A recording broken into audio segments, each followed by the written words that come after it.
ADA Cardano e Ethereum. As duas são grandes competidoras e são duas das moedas mais importantes nos dias atuais. Mas qual que será que é a melhor? Qual que será que é a mais importante? E mais importante ainda, qual que será que vai continuar sendo ou vai se tornar a maior altcoin de todas? Oi pessoal, tudo bom? Meu nome é Arthur, seja bem-vindo a mais um vídeo. Esse aqui é o canal da Novadax. Por favor, sinta-se muito bem-vindo, porque a gente fala sobre criptomoedas. Então, se você gosta desse assunto, por favor, se inscreva aqui no canal e ative o sininho das notificações. Isso vai fazer com que você receba aí só conteúdo de qualidade sobre criptomoedas na sua home do YouTube. E pessoal, por incrível que pareça, esse vídeo aqui não é uma recomendação de investimentos. Eu vou falar sobre as duas criptomoedas e eu quero passar uma perspectiva aí de pontos fortes de um, pontos fortes de outro. A gente vai fazer uma comparação e talvez eu até fale qual que eu acho que é o melhor, mas eu não vou falar qual você deve investir. Mas se você quiser investir em qualquer uma das duas, você pode investir na plataforma da Novadax. A Novadax tem as duas. Você pode clicar aqui no primeiro link na descrição e você vai ser redirecionado para a plataforma da Novadax, onde você vai fazer aí a sua conta e negociar as suas criptomoedas. Bem, para começar, vamos falar um pouco sobre criptomoeda no geral. A gente não precisa começar falando logo das características das duas. Eu quero falar a característica das criptomoedas. As criptomoedas são moedas digitais, são ativos digitais. Isso significa que eles não existem na sua forma física.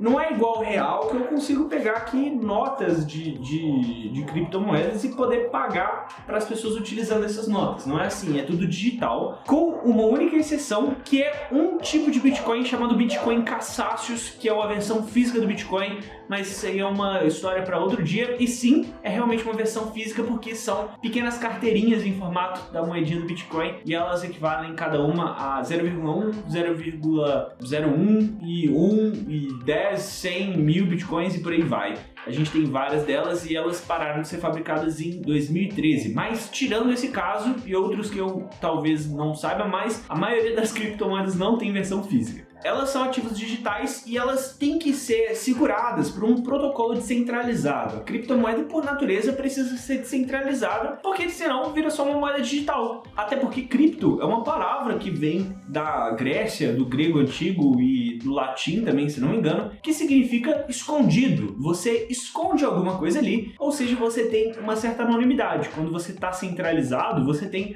uma instituição, como um banco, que vai verificar ali cada transação e ver por sua própria coincidência se aquilo está certo ou não. Se ele achar que está errado, você é cortado na hora sem ter nenhuma capacidade de se defender. No caso das criptomoedas, não, é tudo exato e funciona por meio de um protocolo que assegura as transações. Geralmente, a gente tem dois principais, que são o Proof of Work e o Proof of Stake. Se você ainda não sabe como eles funcionam, eu tenho um vídeo aqui no canal que explica tudo sobre ele. Você pode clicar aqui no card superior do direito da tela, você vai ser redirecionado para essa página. Mas bem, isso aí que eu acabei de descrever para vocês são as criptomoedas de primeira geração. Elas conseguem fazer transferências de valores entre uma carteira ou outra. E isso aí é basicamente a maneira com que funcionam essa geração de criptomoedas. E é realmente uma coisa muito impressionante, mas são moedas, elas não têm a capacidade de fazer nada além de transferir valores. Afinal de contas, é para isso que uma moeda serve. Mas a partir de 2013, um cara chamado Vitalik Buterin, um outro chamado Charles Hoskinson, um outro chamado Gavin Wood e mais alguns outros agregados que também são importantes, mas das principais criptomoedas no mercado hoje. Esses três caras aí são os que são relevantes de verdade. Esses três caras, mas alguns, resolveram criar um projeto de criptomoeda chamado Ethereum. O Ethereum é um projeto que foi fundado lá para 2013, 2014 e ele foi lançado em 2015. As pessoas conseguiram começar a comprar ali as suas moedas em 2015. E tem uma diferenciação muito interessante, que é de que o Ethereum é o nome da blockchain e Ether é o nome da moeda. Ou seja, a gente tem uma diferenciação muito grande, não é igual ao Bitcoin, que a gente tem o Bitcoin e a blockchain. No caso do Ethereum, a gente tem uma rede de criptomoeda e a criptomoeda nativa dessa rede, o token nativo, que é o Ether. E ele tem essa diferenciação de ser o token nativo porque ela tem a capacidade de rodar outros tokens usando a sua blockchain. E uma maneira muito interessante de eu explicar isso é o seguinte: Imagina que você quer andar para lá e para cá de carro. Você tá querendo andar de carro, só que você vai ficar na cidade durante só 2 dias. Você não tem a necessidade de comprar um carro. Você iria gastar um dinheirão, você ia ter que preencher um monte de papelada, fazer um monte de coisa complexa. Isso aí, no mundo das criptomoedas, seria o equivalente a você fazer a sua própria blockchain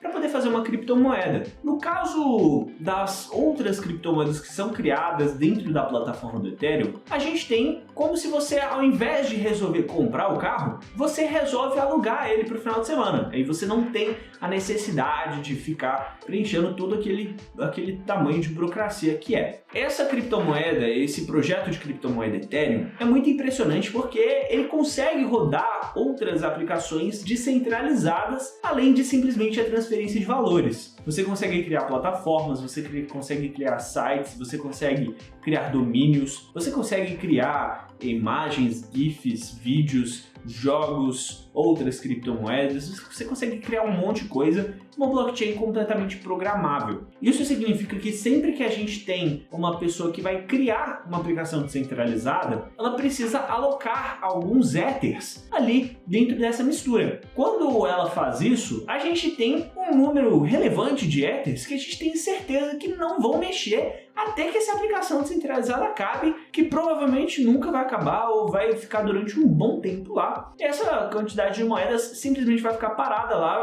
como se fosse um holder. Isso aí é sempre muito bom para a moeda, porque a gente tem certeza de que essas moedas não vão ser vendidas, e quanto mais a gente tem vendas, mais o preço tende a cair. E outra coisa bacana é que atualmente na blockchain do Ethereum a gente tem mais de 2.000 aplicações centralizadas que estão rodando. Isso significa que para essas 2.000 moedas que estão funcionando, sempre que você for fazer uma transação, você vai ter que pagar taxas que são feitas para a rede do Ethereum. Ou seja, você precisa ficar ali sempre comprando o Ether para você poder utilizar essas outras moedas. Então a gente tem um volume comprador muito grande e a gente tem um volume vendedor que não é tão grande assim e que pelo menos tem um incentivo para ser o menor possível. Cara, fala comigo se isso não é genial. Isso é muito impressionante. É um nível de engenhosidade simplesmente incrível da parte dos caras que foram criar esse plano de negócios. É realmente uma coisa ali, uma receita para ter um sucesso no longo prazo, principalmente porque é uma tecnologia tão inovadora. Ele teve algumas outras características ali que são superiores às criptomoedas de primeiro nível, que a gente tem, por exemplo,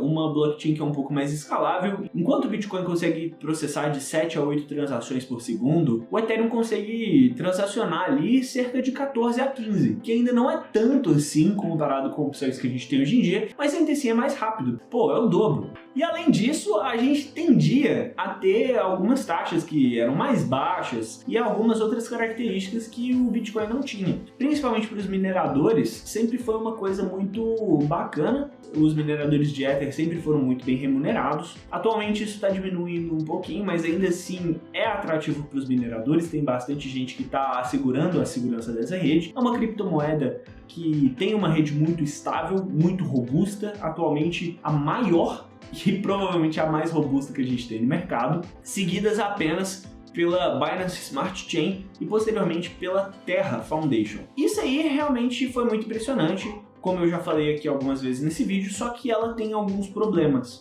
Se você prestou atenção no que eu falei até alguns minutos atrás, o Charles Hoskinson foi um dos criadores do Ethereum, inclusive um dos mais relevantes. Ele entrou em alguns desacordos com o Vitalik e os outros cofundadores, ele resolveu sair do projeto, ele ainda tem Ether até hoje, uma quantidade bem grande de Ethers. Charles Hoskinson é com certeza um bilionário, mas ele não está mais ativamente participando do desenvolvimento da moeda por si só. Ele começou a trabalhar na Cardano, que funciona de uma maneira muito parecida com a Ethereum, no quesito de que Cardano é o nome da rede e ADA é o nome da moeda. A gente tem um sistema de desenvolvimento dessas moedas que é muito diferente, tanto do Ether quanto de várias outras criptomoedas, porque ele é majoritariamente científico. Ele bota bastante estudo antes de poder implementar cada situação. Por exemplo, a capacidade de ter essa blockchain programável, que são os smart contracts, era para ter vindo um pouco mais cedo nesse ano, mas eles postergaram durante alguns meses e foi lançado só agora no dia 12 de setembro. E ainda assim, ainda não tem muitas aplicações centralizadas, porque o pessoal das aplicações centralizadas está estudando bastante, está fazendo vários testes, eles estão tentando fazer uma maneira muito exata, muito precisa, para não dar problemas. E essa é uma característica muito interessante. A ADA tem a capacidade da gente fazer auditoria, a blockchain dela é toda aberta, tem a capacidade de você verificar como que ela funciona. O site tem uma série de materiais explicativos. Toda atualização que eles lançam na rede, eles fazem um white paper inteiramente dedicado a isso. Geralmente as criptomoedas têm um white paper só para lançar a moeda. Essa não é diferente, ela tem aí umas 90, quase 100 white papers desse e vários outros documentos que são abertos ao público para as pessoas olharem. Mas aí você pode estar pensando, poxa, a Cardano é como se fosse o Ethereum arrumadinho, né? E é basicamente isso, só que com algumas mudanças que vão vir aqui pra frente conforme eu vou explicando um pouco mais, mas resumindo a história, a Cardano é o Ethereum arrumadinho. Ele tem algumas características ali que são mais compactas, são mais sustentáveis, ele é um pouco mais fácil de você desenvolver para ele do que para o Ethereum. Ainda assim não é fácil, mas é menos difícil, por assim dizer. E ele é, no geral, assim, realmente uma versão um pouco mais amigável do Ethereum. Só que a diferença começa a vir quando a gente fala das promessas que a Cardano vem trazendo aí. É a maior, que é o Ouroboros, que é o modelo de validação das informações que esse projeto utiliza. O Ethereum utiliza o Proof of Work, que é o primeiro, o mais seguro e o mais arcaico modelo de validação de transações. Ele é realmente muito seguro e ele é muito descentralizado, só que o projeto da Cardano é o projeto atualmente que é mais descentralizado que a gente tem e ele não é tão seguro quanto o modelo do Ethereum. Só que tem um limite assim pelo qual a gente precisa ver. Será que precisa ser mais do que 100% seguro? Será que totalmente seguro já não é um limite aceitável? Foi esse o questionamento deles e eles optaram por ter um pouquinho mais de escalabilidade. Enquanto o Ethereum tem a capacidade de rodar aproximadamente 14 transações por segundo, entre 14 e 15, a Cardano, a ADA, tem a capacidade de processar ali algumas centenas de transações por segundo, mas isso tende a aumentar exponencialmente conforme eles forem colocando em prática a atualização Hydra, que vai acontecer ali daqui a algum tempo e que vai fazer com que a capacidade de escalabilidade dessa criptomoeda se ajuste aí conforme a demanda. Então, se tem 100 pessoas querendo fazer uma transação no mesmo segundo, 100 pessoas vão fazer essa transação. Se tem 1000 pessoas querendo fazer essa transação, 1000 pessoas vão fazer essa transação. Eles vão aumentando aos poucos conforme essa demanda for aumentando. Atualmente, está mais do que certo, você consegue fazer uma transação com a ADA ali praticamente de maneira instantânea e as taxas são significativamente menores do que no Ethereum. No Ethereum, acontece de você fazer uma transação e pagar $20 para poder fazer essa transação. É uma coisa ali completamente fora desse mundo. Poxa, você tem que pagar R$100 para poder fazer uma transação?